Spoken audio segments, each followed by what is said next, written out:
Jadi siapa yang melakukan kehendak Bapa di surga adalah orang yang sudah lahir baru, orang yang sudah percaya Yesus. Itulah yang berhak masuk ke dalam kerajaan surga.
Kami bersyukur kepadamu malam hari atas segala kasih setiamu, atas segala kebaikanmu di dalam kehidupan kami.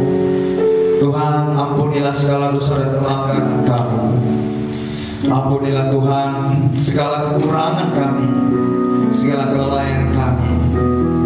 Kami biarlah malam hari ini Tuhan, kami mengalami lawatan Tuhan. Kami mendapatkan pertolongan dan belas kasihan Tuhan. Turunlah kiranya kuasa-Mu atas kami dan memenuhi kami di malam hari ini. Semua kami Tuhan yang datang memuji-Mu, yang datang melayani-Mu malam hari, yang datang beribadah kepada-Mu, Tuhan berkati. Tuhan sertai Bapa di surga dalam malam hari ini kami mendengarkan firman-Mu. Mari berbicara kepada kami Tuhan. Kami siap mendengarkan firman-Mu. Kami buka hati dan pikiran kami. Kami buka telinga kami. Tertuju kepada Tuhan untuk mendengarkan firman. Orang hamba-Mu Tuhan untuk mendengarkan firman. Hamba-Mu lah hanyalah, tapi sesungguhnya Tuhan berbicara kepada kami malam hari. Terpujilah Tuhan, dimuliakan Engkau selama-lamanya. Yang bisa mendengarkan firman Tuhan sama-sama kita katakan amin. Ya, salam, silakan duduk. Salam. Semua kita bersuka cita, amin. Kalau bersuka cita, berikan tepuk tangan dulu. Ya. Minta tolong ditampilkan Lukas 10 ayat 20 di slide.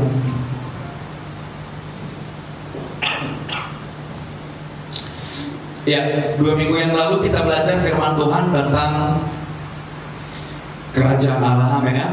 Ya, ayo kita baca sama-sama 1, 2, 3 ya.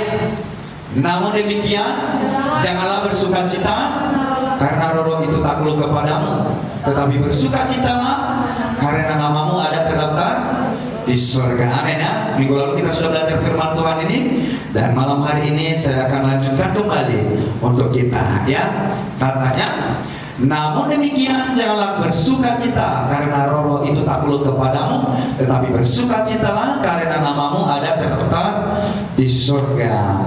Ya, minggu lalu kita belajar ciri-ciri orang yang sudah terdaftar di surga. Namanya sudah terdaftar di surga ada berapa? Ada berapa? Ada 3. Yang pertama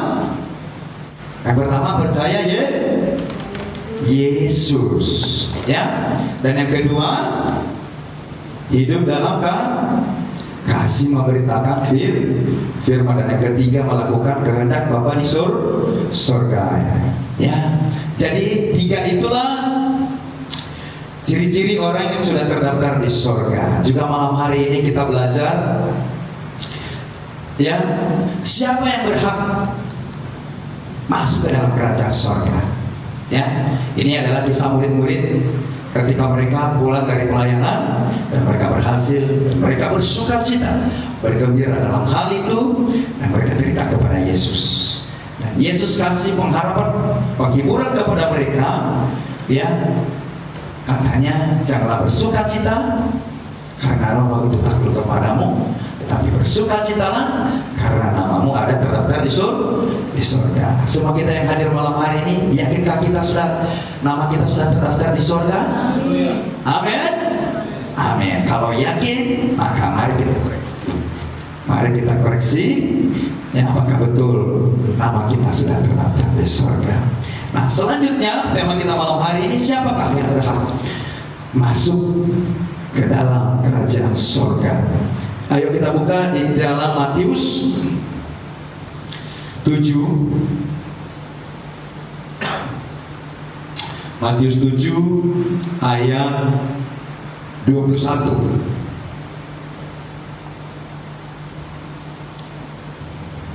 sampai 23. Ayo kita baca bersama, 1, 2, 3 ya. Bukan setiap orang yang berseru kepadaku, Tuhan, Tuhan, akan masuk ke dalam kerajaan surga, melainkan dia yang melakukan kehendak Bapakku yang di surga. Pada hari terakhir, banyak orang akan berseru kepadaku, Tuhan, Tuhan, bukankah kami bernubuat demi namamu dan mengusir setan demi namamu dan mengadakan banyak mujizat demi namamu juga? Pada waktu itulah aku akan berterus terang kepada mereka dan berkata, aku tidak pernah mengenal kamu, nyala daripadaku, kamu sekalian pembuat kejahatan. Ya, sekali lagi ayat 1, 1, 2, 3 ya. Bukan setiap orang yang berseru kepadaku, Tuhan, Tuhan, akan masuk ke dalam kerajaan surga, melainkan dia yang melakukan kehendak Bapakku yang di surga. Nah, teman-teman yang dikasihi Tuhan, ini adalah cerita firman Tuhan berbicara teguran Yesus kepada nabi-nabi palsu dan nasihat kepada murid-murid Yesus, ya, supaya mereka, di ayat 15 berkata, waspadalah terhadap nabi-nabi palsu yang datang kepadamu dengan menyamar seperti domba, tetapi sesungguhnya mereka adalah serigala yang buas. Nah, tema kita tadi adalah siapa yang berhak masuk ke dalam kerajaan surga. Ya, nah, cerita ini adalah cerita Tuhan Yesus kepada murid-muridnya, menyuruh murid-muridnya itu supaya mereka waspada, ya, terhadap nabi-nabi palsu. Nah, tema kita adalah siapa yang berhak masuk ke dalam kerajaan surga. Yang berhak masuk ke dalam kerajaan surga itu adalah yang pertama, seperti 2 minggu yang lalu, adalah pertama dia harus lahir baru. Pertama percaya Yesus. Nah, jelas di sini adalah konteksnya Yesus dengan murid-murid. Jadi ini Yesus tunjukkan kepada mereka bahwa siapa yang berhak masuk ke dalam surga bukan yang berseru, bukan hanya yang melayani, tetapi melainkan di ayat 21 katanya, yaitu yang melakukan kehendak Bapa di surga. Amin ya. Jadi siapa yang melakukan kehendak Bapa di surga adalah orang yang sudah lahir baru, orang yang sudah percaya Yesus.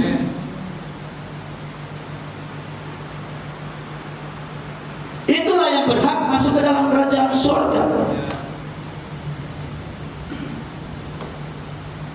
Kenapa Yesus memperingati murid-muridnya di sini, waspadalah terhadap nabi-nabi palsu? Ya, karena yang kita ini harus jeli. Yang kedua, yang berhak masuk ke dalam kerajaan surga itu yaitu mengenal kebenaran,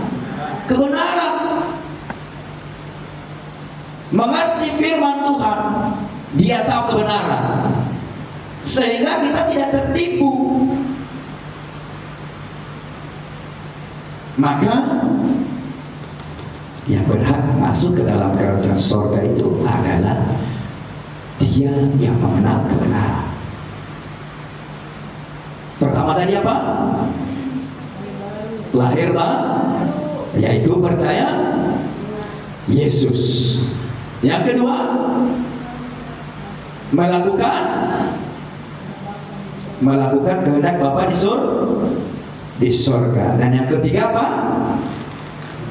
Mengenal kebenaran. Ya, saya lanjutkan bacanya. Ayat 22.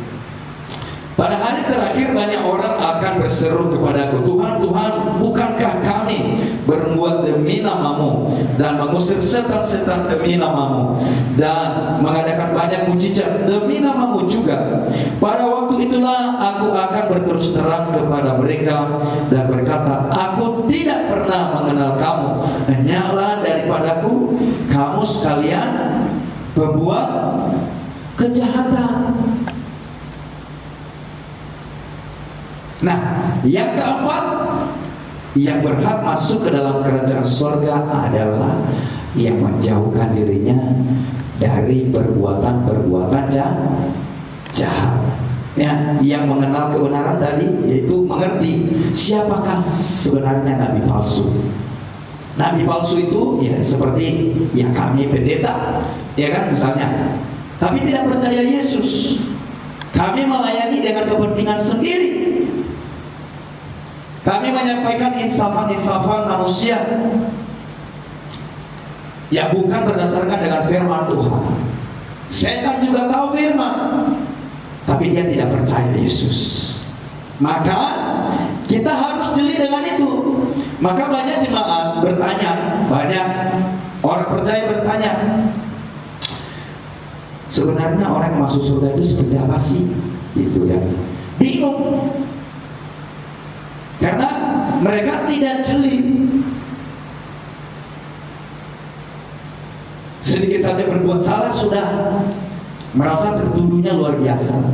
Kenapa? Karena kurang mengenal kebenaran. Jadi malam hari ini, teman-teman yang dikasihi Tuhan, maka kita harus berkata, kita harus kenal kebenaran.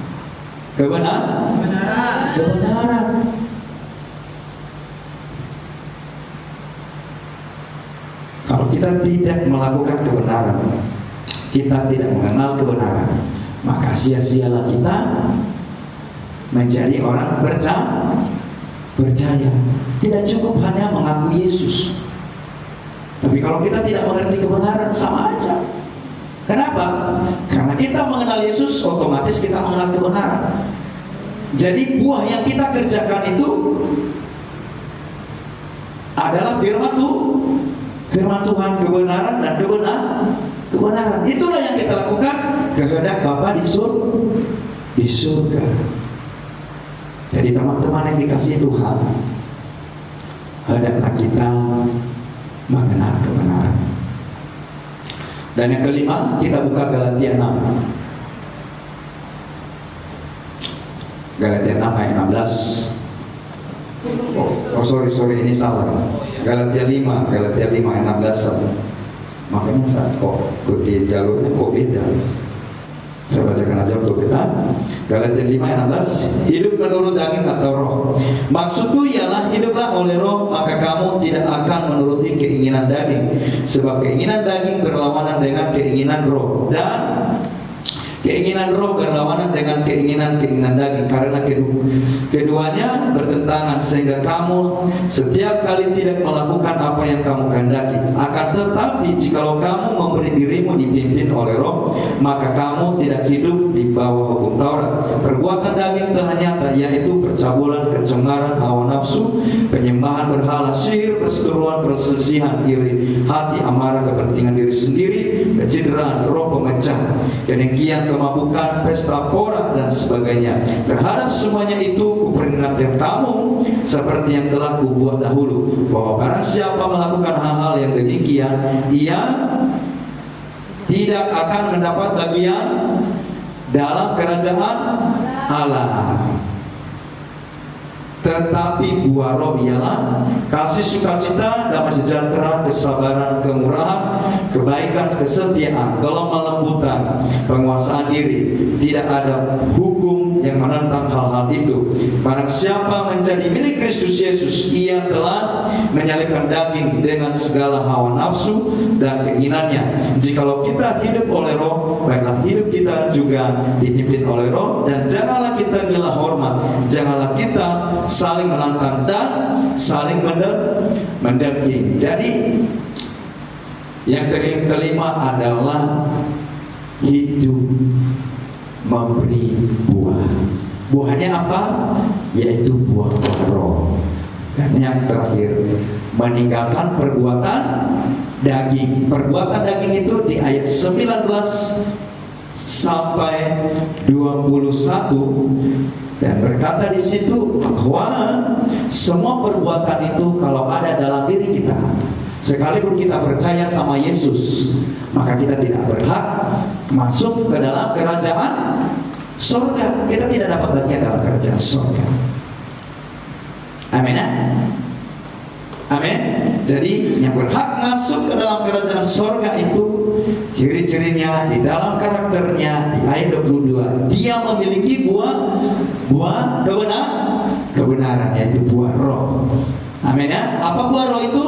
Yaitu pertama, kasih, sukacita, damai sejahtera, kesabaran, kemurahan, kebaikan, kesetiaan, kelemah lembutan, dan penguasaan diri.